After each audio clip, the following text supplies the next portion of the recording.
नमस्कार दोस्तों, आज हम बात करेंगे विप के बारे में कि विप क्या होता है और तो विप किस प्रकार अपना कार्य करता है। तो इसके बारे में हम बात करेंगे।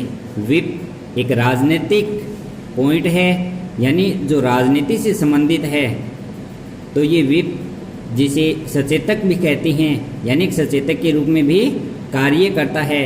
अब जो विप होता है यह दो अर्थों में काम में लिया जाता है, यानी एक तो इसका मतलब होता है पद और दूसरा इसका मतलब होता है जो निर्देश, यानी जो पदधारी होता है वह निर्देश देता है कार्य करने के लिए, यानी कार्य किस प्रकार करे इसके लिए निर्देश देता है। तो ये विप होता है जिसके दो अर्थ हैं, पहला तो है पद और दूसरा है निर्देश। तो यह विप एक महत्वपूर्ण राजनीतिक टॉपिक है और इसकी आवश्यकता विशेष मुद्दों के ऊपर पड़ती है। जब संसद में या फिर विधानसभा में कोई विशेष मुद्दा होता है तो उस पर विप की आवश्यकता पड़ती है, विप जारी किए जाते हैं। तो ये सरकार और विपक्ष दोनों के लिए ही महत्वपूर्ण है, यानी सरकार के लिए भी है और विपक्ष दोनों के लिए महत्वपूर्ण है। अब देखते हैं अपनी जो संसदीय लोकतंत्र प्रणाली है उसमें सरकार चलती है बहुमत से, सरकार बहुमत से चलती है और इस बहुमत का निर्धारण केवल अंकीय प्रणाली से नहीं है या नंबर प्रणाली से नहीं है कि हमने अपना बहुमत दिखा दिया, जो नंबर थे हमारे हमने सिद्ध कर दिया। तो इस केवल इससे नहीं है, हमें इसका निर्धारण दैनिक जीवन में भी करना पड़ता है। जैसे विधानसभा चल रही है या लोकसभा चल रही है या राज्यसभा, उसमें बिल पास करते हैं तो बिल पास करने के लिए भी सरकार के पास में बहुमत होना चाहिए। अगर सरकार के पास में बहुमत नहीं है, सरकार वहाँ पे हार जाती है, तो फिर सरकार को बैकग्राउंड पे जाना पड़ता है। इसलिए कोई भी सरकार ये नहीं चाहती कि मेरी सरकार में मैं हारूं, और इसी प्रकार से एकजुट होकर रहते हैं। इसी प्रकार विपक्ष भी नहीं चाहता कि हम अलग अलग रहें, वो भी एकजुट होना चाहते हैं। तो ये दैनिक जीवन में भी विप का बहुत अधिक महत्व है। तो अब देखते हैं कि सबसे पहले विप का प्रयोग किया गया था 1769 में इंग्लैंड में, जहाँ पर सबसे पहले जो इसका उपयोग किया गया ब्रिटेन या इंग्लैंड में, तो वहाँ पे इसे कोड़े के रूप में, यानी जो उनके संसद पार्लियामेंट के जो सदस्य हैं उनको कोड़े के रूप में पीटकर उनको लाया जाता था या अपनी तरफ खींचा जाता था। इसी प्रकार से वहीं से भारत के संविधान में भी लिया गया इस चीज़ को। तो यहाँ पे 1985 में जो दल बदल कानून लगा था उसी के तहत ये शब्द भारतीय संविधान में जोड़ा गया। इससे पहले 1985 से पहले भारत में कहीं भी दल बदल कानून लगा उससे पहले कहीं पर भी विप का उपयोग नहीं किया गया, कहीं बात नहीं की गई। जो 10वीं अनुसूची में है, जो 52वां संविधान संशोधन है, दल बदल कानून 1985 में जो राजीव सरकार थी उसने लगाया था, उसमें विप का प्रयोग किया गया।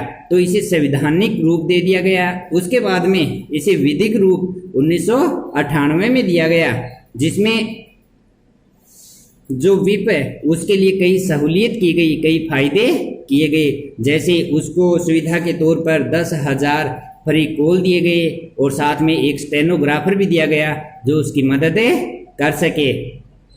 तो जो विप है ये काम क्या करता है, कैसे करता है? तो ये सरकार में, विपक्ष में, पक्ष में, पार्टी में, कहीं पे भी ये एक पद होता है निर्धारित, जो क्या करता है सरकार और पार्टी दोनों के बीच में कोऑर्डिनेशन यानी समन्वय बनाने का काम करता है कि दोनों के बीच में समन्वय बना रहे।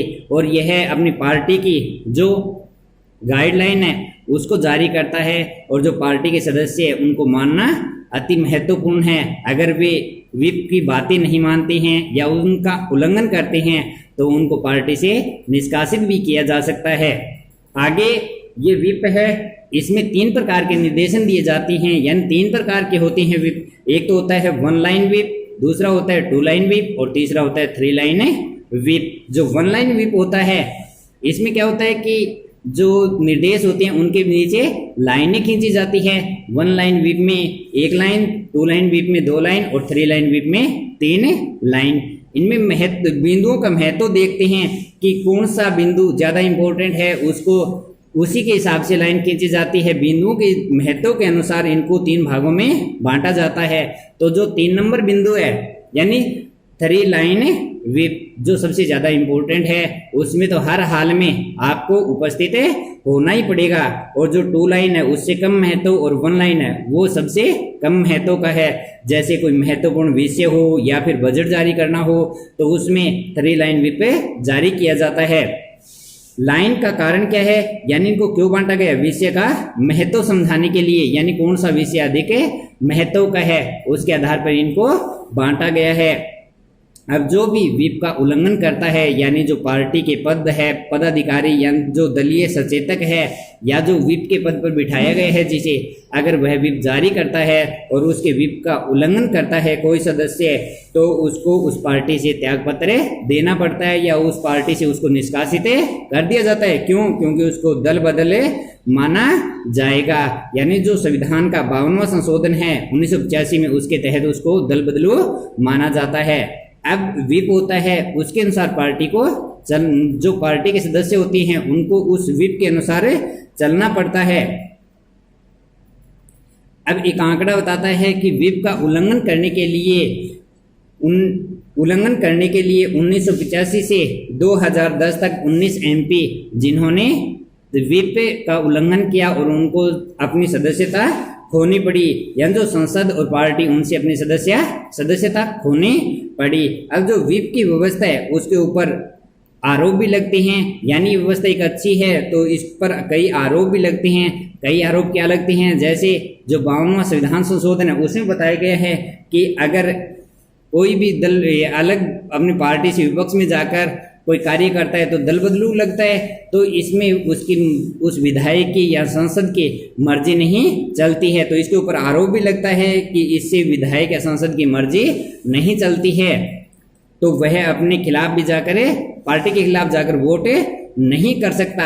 आगे बताया गया है कि सांसद जो शासन है, सरकार चलाती है शासन, उसके लिए कुछ न कुछ नियम रखने पड़ते हैं। अगर नियम नहीं रखेंगे तो सरकार नहीं चलेगी। उसी के तहत विप को देखें तो यह एक अच्छा तरीका है।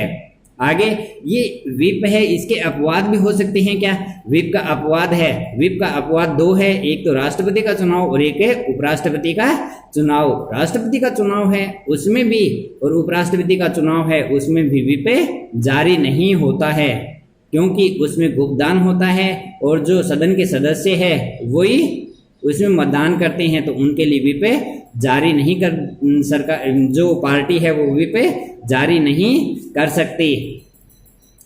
अब जो विप होता है वो जो लीडर होते हैं पार्टी के, बड़े लीडर, और जो नीचे के पार्टी के सदस्य होते हैं उनके बीच में कोऑर्डिनेटर का कार्य करता है।